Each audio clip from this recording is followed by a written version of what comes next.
You're listening to Winnipeg's Classic 107. My name is Simon Rusnak. The Agassiz Chamber Music Festival presents an outpouring of artistry as superb local and international players come together to collaborate on great chamber music. As we continue our Meet the Agassiz Artist here on Winnipeg's Classic 107, it's my pleasure to welcome violist Dave Harding to the studio. A very good morning to you. Good morning. Thanks so much for being here. You're no stranger to Agassiz over the years. When were you last in town, Dave? I was here, I think, just before COVID. Yeah, 2019 thereabouts? 2018, yeah. 2019. And then Paul invited me to subsequent festivals, but it never really worked out. And also with the COVID, it kept getting canceled. And, how many times have you been a part of Agassiz over the years? Good question. I was just talking out there. I think I did the first festival.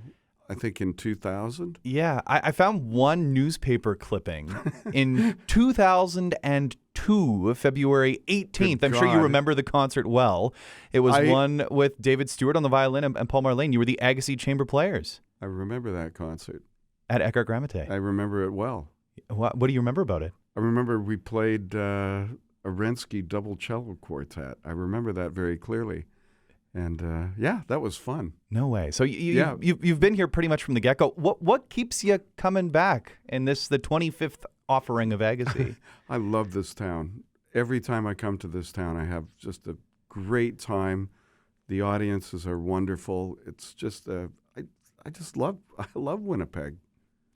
Not going to fight you on that one. We love having you here. It's great to be here. And it's wonderful for you to make, I'm sure, music with, reconnect with old friends, meet new ones. Chamber music really bringing the people together. So just to catch listeners up, yours has been a career that has seen you perform extensively as a soloist and chamber musician throughout Europe, the United States, Canada, Central America, and Australia, alongside ensembles such as the Pacifica, Dover, Shanghai Fine Arts Quartets, the Griffin Trio. And I should say for listeners, I'm really skipping over many other impressive notes in your bio. You're currently based in Pittsburgh, where you're professor of viola and chamber music at Carnegie Mellon University. Right, the other CMU. The other CMU, that's exactly it. It gets a little bit confusing, I think, when you come here to CMU to perform. That's right. Yeah, it's funny.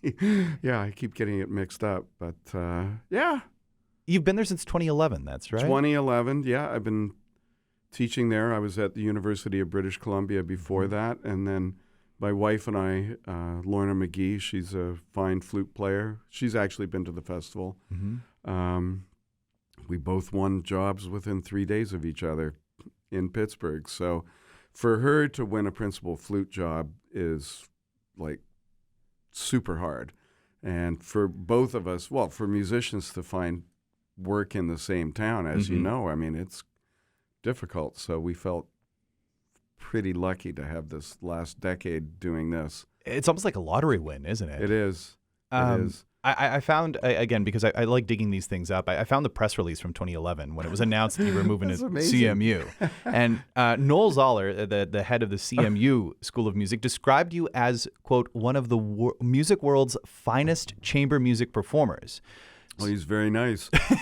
So let me ask you this, just for anyone listening, what do you think makes a fine chamber player?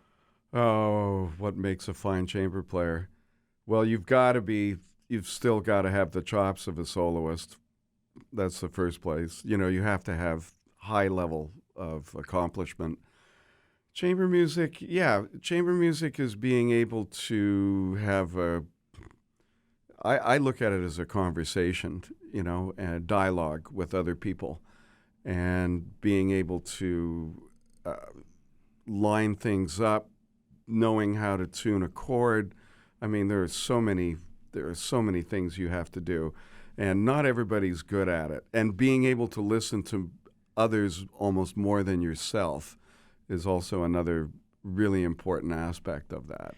Have the chops of a soloist, but listen to others more than yourself. Well, you know, I mean, being able to know, you know, the radar of what's actually going on stage, you know, knowing all the voices, knowing what to prioritize, I would imagine it helps when you come back to a festival like this one and you see some familiar faces. You know what their sound is like. You know how that's going to blend.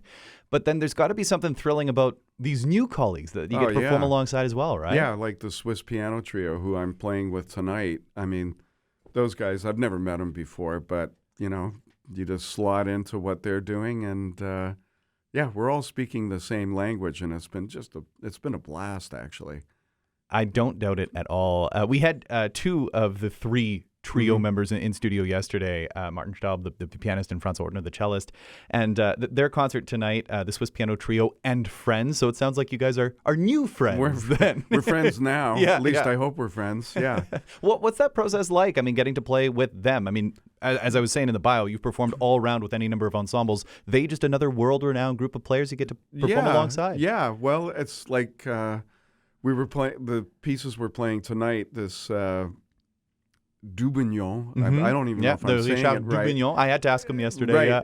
The Dubignon is a piece that was written for them, and when I first started practicing it about 10 days ago, I was going, "Oh my God, this is really hard," you know. And I was listening to their live performance of it, and actually, you know, I'm always I'm always nervous before I start to play with people I've never played with before. And but after a couple of days, you get used to how they operate, and now it's very comfortable. It was never difficult, but it's just getting used to their biorhythms. They have their own energy, the trio. These three have been together for a good period of time, and they have their own way of operating, and so we're slotting into that, and it's been great. It's just been really fun.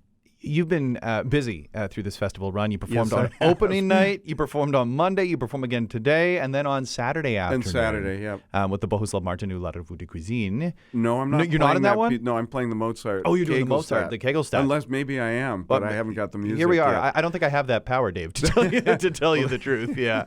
But I'm curious, what has the experience been like thus far in this 25th iteration of Agassiz, from opening night through today? It's been wonderful. Rehearsals have been great. I got to play with some wonderful players in the Winnipeg Symphony. Carl Stobie, I hadn't had a chance to really play with Carl in the past. We crossed paths at the festival and certainly known of each other, but that was just a joy. Are there any pieces that you've been particularly looking forward to perform, or that you've played where you're like, this has been just a joy discovery? You mentioned the Richard Dubignon, but are there any others where you said, oh boy, I'm looking forward to this? I think I'm playing 9 pieces at this festival, and I think there's only one I've ever played, which is so rare. Wow. Usually I've played most of the rep at my age, and to have like 8 new pieces, it's crazy. And this Paul Yuan piece that we're playing tonight, this is sort of a forgotten composer of that era that was, around Tchaikovsky, and it's gorgeous music, just gorgeous. And the Kegelstadt, I get to play with Jim Campbell again. I don't have a problem with that. I'm super looking forward. There's so much to just look forward to through this week-long celebration of Agassiz. Here we are on Wednesday. I'm sure it's been a blur for you, but yes, you perform tonight. Yep. Get a bit of a break. You get to hear some other players. You get to hang out in town. Yep. And then you perform again on Saturday afternoon. For anyone listening who is interested in getting tickets, you can hear Dave Harding and the rest of the fine folks at Agassiz perform tonight, tomorrow, Friday, Saturday. Still 4 wonderful days of music making to continue. And you can grab tickets at agassizfestival.com or classic107.com and click on the events tab. Dave, thanks so much for being here this morning. Thank you.